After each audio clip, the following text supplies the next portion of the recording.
এরপরে এখানে শান্তিপূর্ণ অবস্থান কর্মসূচি পালন করেছি, কিন্তু তাদের কোনো টনক নড়ে না, তারা শুধু আশার বাণী শোনায়।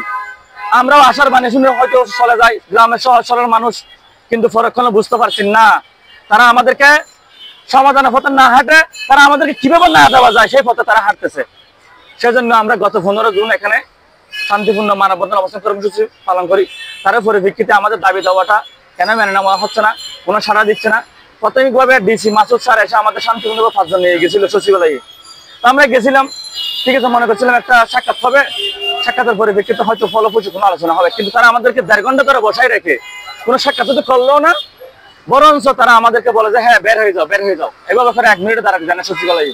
কারণ আমরা ঠিক আছে এখানে বের হয়েছি, কারণ আমাদের যারা এখানে যারা প্রতিনিধি আছে, যারা আমাদের সমন্বয় প্রধান আছে, বা এখানে তো আসলে আমাদের কোনো নেতা নাই, সবাই ভুক্তভোগী আছে, আমাদের যুক্তি আছে, আমাদের সেটা বাস্তবায়ন করতেছে না।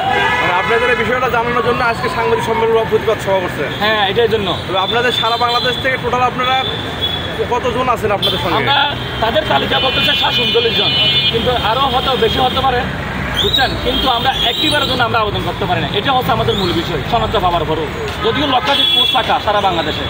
আপনাদের পরবর্তী আন্দোলন যাবেন, এই আন্দোলনটা কি আপনাদের দাবি মানা না পর্যন্ত আপনারা অবস্থান করবেন? এবার কিন্তু লাগাতার কর্মসূচি চলবে। তারা মনে করছে কি আমরা তাই মেগেছি হয়তো 2 দিন কোথায় চলে গেছে, মনে হয় এরা আসবে না, এরা মনে হয় উদয় হয়ে গেছে। আমাদের যুক্তির দাবির জন্য এই দেশেও যুক্তির দাবি যুক্তি হয়ে যায়, কিন্তু আমাদের যুক্তির দাবি আদায় হচ্ছে না, সেটার জন্য আমরা এবার করে দেখাই চালবো। এমন কোনো মিডিয়া নাই সেদিন আসে নাই, কিন্তু তারপরে তাদের টনক নড়ে না। তারা বসে বসে এখানে কি গল্প গুজব করে, ললিপপ খায় আমাদের এটাই হচ্ছে মূল বিষয়। অনেকে হাই উচ্চ মার্কদারি আছে, কিন্তু তারা একটিবার আবেদন করতে পারে না, আর 41, 42 তারা চাকরি পেয়ে যায়।